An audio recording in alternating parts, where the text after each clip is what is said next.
కేసులు బద్దలవుతున్నాయి, బౌండరీలు దాటుతున్నాయి. పూర్తి వివరాలకు చదవండి రేపటి సాక్షి దినపత్రిక. ఏమిటి ఈ గొడవంతా? స్థానికత గురించి కౌశిక్ రెడ్డి మాట్లాడటం, ఇప్పుడు రేవంత్ రెడ్డి గారు కూడా మీకు అసలు ఏది బతకడానికి వచ్చిన వాళ్ళే ఓట్లు వేశారని, మీకు అందుకే బీఆర్ఎస్ సీట్లు వచ్చినాయని ఆయన అనడం, ఏం జరుగుతోంది? తెలంగాణకు సంబంధించి బీఆర్ఎస్ పాత్ర ఏమిటి? ఇద్దరు కలిసి డ్రామా ఆడుతున్నారనేమో బీజేపీ వాళ్ళ వాదన. Sir good morning sir. నమస్కారం. ప్యానెల్లో ఉన్నటువంటి పెద్దలు ప్రకాష్ రెడ్డి గారు, అద్దంకి దయాకర్ అన్నకు, మీకు శ్రీనివాసరావు గారికి, అదే విధంగా సాక్షి టీవీ ప్రేక్షకులకు గుడ్ మార్నింగ్ సార్.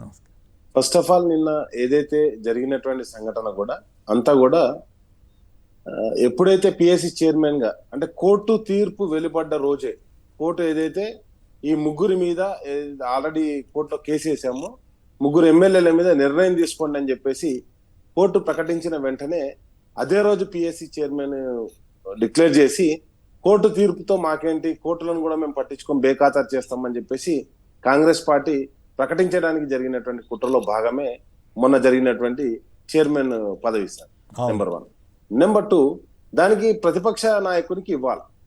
ఎప్పుడైతే వీళ్ళు 10 మంది స్పీకర్కి ఆల్రెడీ మేము ప్రతిపక్షం, మమ్మల్ని సపరేట్ గా పరిగణించండి అని చెప్పేసి 10 మంది ఎమ్మెల్యేలు స్పీకర్కు లెటర్ ఇచ్చిన తర్వాత కూడా కాంగ్రెస్ పార్టీ ఆయనను ప్రకటించిందంటే దానికి ఉద్దేశాలు ఏంటో మీకు తెలిసి ఉండాలి.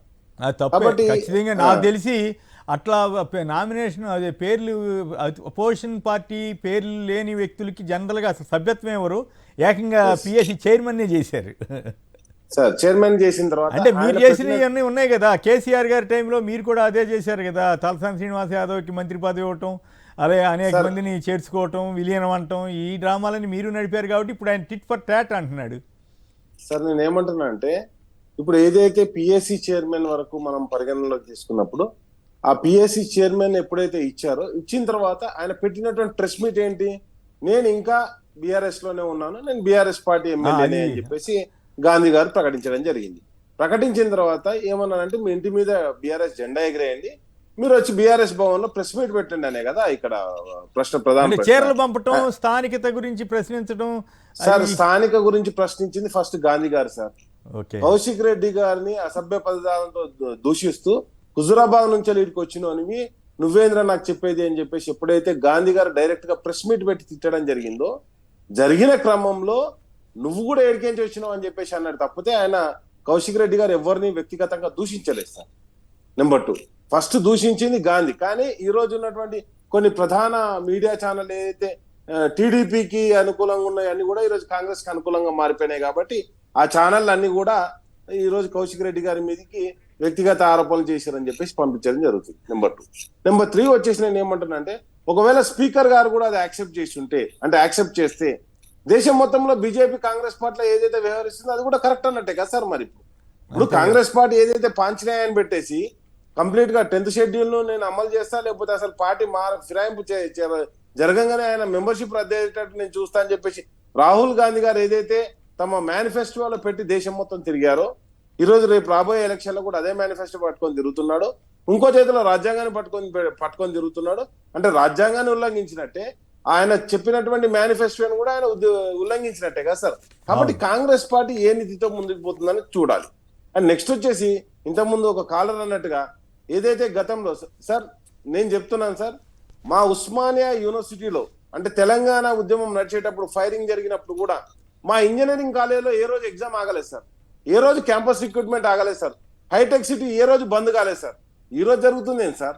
ఒక దిక్కు హైడ్రా, ఒక దిక్కు హైడ్రామా, ఇదంతా సార్. కౌశిక్ రెడ్డినేమో ఇంటికి బయటికి వెళ్ళకుండా పోలీసులు అడ్డుకుంటారు, గాంధీ ఏమో ఇంటికాడ నుంచి మొత్తం మందిని వేసుకొని ర్యాలీగా వాళ్ళ ఇంటికి పోయేదాకా అడ్డుకోరా సార్?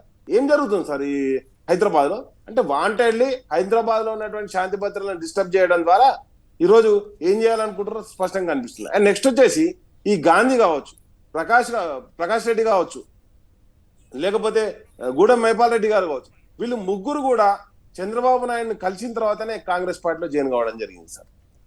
ఎప్పుడైతే చంద్రబాబు నాయుడు రేవంత్ రెడ్డి గారి మీటింగ్ జరిగిన తర్వాత, అంటే అక్కడ మనకు తెలుసు స్పష్టంగా, అక్కడ రేవంత్ రెడ్డి గారికి సపోర్ట్ చేయండి అని చెప్పేసి ముగ్గురు ఎమ్మెల్యేలు పంపించిందే చంద్రబాబు నాయుడు అని స్పష్టంగా మనకు కనిపించేస్తుంది. కాబట్టి నేను ఏమంటున్నా అంటే, ప్రకాష్ గౌడ్ అండ్ నెక్స్ట్ వచ్చేసి ఈ గాంధీ అండ్ నెక్స్ట్ వచ్చేసి పటాన్ చెరువు ఎమ్మెల్యే గూడెంమైపాల్ రెడ్డి, ఈ ముగ్గురు కూడా చంద్రబాబు నాయుడు గారు కలిసిన తర్వాతనే వాళ్ళు కాంగ్రెస్ పార్టీలో జాయిన్ కావడం జరిగింది సార్. అంతకుముందు ముగ్గురే ఉండే సార్, తర్వాత వీళ్ళందరూ జాయిన్ కావడం జరిగింది. కాబట్టి నేను ఏమంటున్నానంటే అట్లాగే చంద్రబాబు గారు కాంగ్రెస్ కి మిత్రుడా లేదా పోనీ కాంగ్రెస్ లోని రేవంత్ కు మాత్రమే మిత్రుడా, అట్లాగే బీజేపీకి మిత్రుడా? బీజేపీ వాళ్ళు కూడా ఏం ఫీల్ అవుతున్నట్టు లేరే ఇక్కడ. సార్ ఇప్పుడు ప్రధానంగా మనకు తెలుసు, గత ఎలక్షన్లలో కాంగ్రెస్ పార్టీ టీడీపీ పార్టీ కలిసి తెలంగాణలో పోటీ చేశారు సార్. ఈసారికి వచ్చేసరికి ఆంధ్రప్రదేశ్ లో తను మనుగడ సాగించడానికి కేంద్రం మద్దతు కావాలని చెప్పేసి మళ్ళీ బీజేపీతో పొత్తు పెట్టుకున్నాడు సార్. ఆయన తిట్టిన తిట్టు ఇంకా దేశంలో ఏ నాయకుడు కూడా మోడీ గారు తిట్టు ఉన్నాడు, కానీ అయినా కానీ పొత్తు పెట్టుకున్నారు, అయిపోయింది.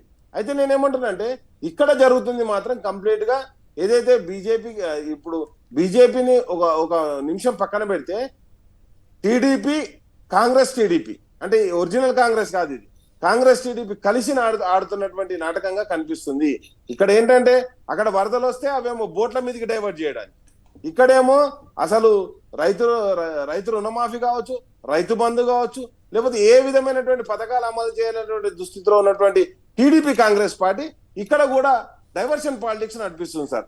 సరే ఇప్పుడు అయితే ఉత్తమ్ కుమార్ రెడ్డి గారు తన ఆవిడ కూడా ఎమ్మెల్యే అనుకోండి, ఇద్దరు కలిసి కలవటంలో ఏంటి ఉద్దేశం? రేవంత్కే కాదు నాకు కూడా మత్తమ్మని అడుగుతున్నారా ఏంటి, అసలు ఏమైంటది సార్? ఇప్పుడు తుమ్మల నాగేశ్వరరావు గారేమో హెలికాప్టర్ కావాలంటే తెలంగాణ ముఖ్యమంత్రి అడగకుండా ఆంధ్రప్రదేశ్ ముఖ్యమంత్రిని కోరడం జరిగింది. వెంటనే ఆంధ్రప్రదేశ్ ముఖ్యమంత్రి గారు స్పందించడం జరిగింది, అంటే హెలికాప్టర్ పంపిస్తారు. సరే వరదల్లో ఉన్న వాళ్ళని కాపాడడానికి అడగొచ్చు, కానీ తెలంగాణ ముఖ్యమంత్రిని అడగకుండా ఆంధ్రప్రదేశ్ ముఖ్యమంత్రిని అడిగాడు. ఆయన గెలవంగానే టీడీపీ పార్టీ ఆఫీస్కి వెళ్ళి సంబరాలు చేసుకున్నాడు. కాబట్టి నేనేమంటున్నానంటే ఇక్కడ జరుగుతుంది తెలుగు ప్రజలకు అందరికి కూడా స్పష్టంగా తెలిసిపోతుంది కంప్లీట్ గా.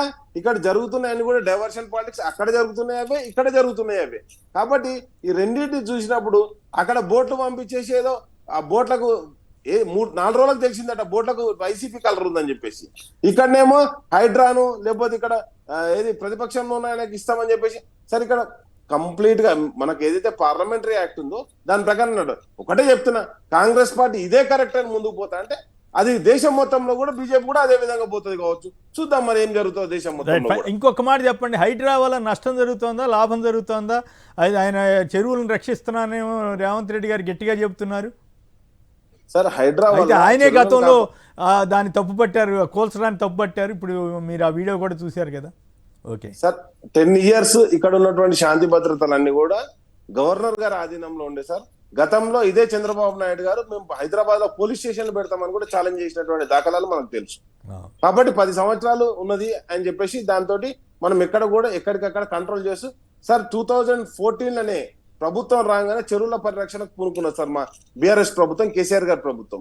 అండ్ నెక్స్ట్ వచ్చేసి నేను ఏమంటున్నా అంటే హైడ్రా ఇప్పుడు కూల్చివేతలు మొదలు పెట్టినప్పుడు వాళ్ళ అన్న తిరుపతి రెడ్డి ఇల్లు కూడా కూల్చాలి, కానీ కూల్చకుండా ఓన్లీ సున్నం చెరువు దగ్గర ఉన్నటువంటి పేద ప్రజల ఇల్లు కూలుస్తామని. అండ్ అదే విధంగా నేను ఏమంటున్నా, జయబేరి మురళీమోహన్ గారి షెడ్డుకు అంటే వాళ్ళ బిల్డింగ్ లో షెడ్ ఒకటే వస్తుందంట సార్, బిల్డింగ్ రాదంట మళ్ళా. కాబట్టి నేను ఏమంటున్నా అంటే ఇది ప్రత్యక్షంగా ఎవరిని పూలగొట్టాలి, ఎక్కడెక్కడ వీళ్ళు ఏమేమి చేయాలని చెప్పేసి ఏ విధంగా ఎమ్మెల్యేలను బెదిరించాలి. గూడెంమైపాల్ రెడ్డి గారి తమ్ముని తీసుకుపోయి జైలు వేసిర్రు, ఆయన మీద కేసులు బనాయించారు. అట్లా ఎట్లా భయపెట్టియాలి, ఏం చేయాలి? ఇప్పుడు ప్రకాష్ గౌడ్ మొత్తం కూడా అక్కడ ఉన్నటువంటి చెరువులని కబ్జా చేసి పెట్టిండు. కాబట్టి అసలు రాజేంద్ర నగర్ లో ఒక్క కూల్చివేత కూడా జరుగుతలేదు సార్, మొత్తం హైటెక్ సిటీ మొక్కనే జరుగుతుంది. ఇక్కడ రేవంత్ రెడ్డి గారు అనేటువంటి ఒక రియల్ ఎస్టేట్ ఏజెంట్ ఈరోజు ఈ రాష్ట్రానికి ముఖ్యమంత్రి అయినప్పుడు తప్పకుండా ఖరీదైన భూములు ఎక్కడ ఉన్నాయని అన్వేషిస్తున్నాడు తప్పితే ఎక్కడ కూడా తెలంగాణ అభివృద్ధి హైదరాబాద్ ప్రశాంతత ఎందుకు డిస్టర్బ్ చేస్తున్నారు సార్? హైదరాబాద్ ఎకానమీని ఎందుకు డిస్టర్బ్ చేస్తున్నారు సార్? హైదరాబాద్ ఎకానమీ అనే డిస్టర్బెన్స్ మొత్తం రాష్ట్రం మొత్తం మీద ఇంపాక్ట్ చూపిస్తుంది, దేశం మీద కూడా ఇంపాక్ట్ చూపిస్తుంది. It's not a good thing sir. కాబట్టి నేను ఏమంటున్నా అంటే హైడ్రా తోటి జస్ట్ హఫ్తా వసూలు కార్యక్రమం నడుస్తుంది సార్. ఏది రౌడీ మామూలకు వచ్చినప్పుడు అక్కడ ఉన్నటువంటి కూరగాయల బండ్లని గుంజేసి మాకు హఫ్తా ఏది కట్టరా అన్నట్టు ఉంటది కదా సార్, ఆ విధంగానే నడుస్తుంది తప్పితే ఎక్కడ కూడా అభివృద్ధి దిశగా హైదరాబాద్ పోవట్లేదు. తగ్గిన మాట నిజమా అబద్ధమా సార్? మీకు స్పష్టంగా చెప్తున్నా సార్, రిజిస్ట్రేషన్లలో ఈ లాస్ట్ మంత్, ఇప్పుడు ఈ మంత్ ఇంకా రాలేగా, లాస్ట్ మంత్ 350 కోట్ల ఆదాయం తగ్గింది సార్ రిజిస్ట్రేషన్లలో ఓన్లీ. నేనేమంటున్నా అంటే స్పష్టంగా చెప్తున్నా, కావాలంటే ఈ రోజు ఉన్నటువంటి డేటాను కాంగ్రెస్ పార్టీ అఫీషియల్ గా బయట పెట్టమని చెప్పారు. రైట్, దయాకర్ గారు వీటన్నిటికి సమాధానం చెప్తారు.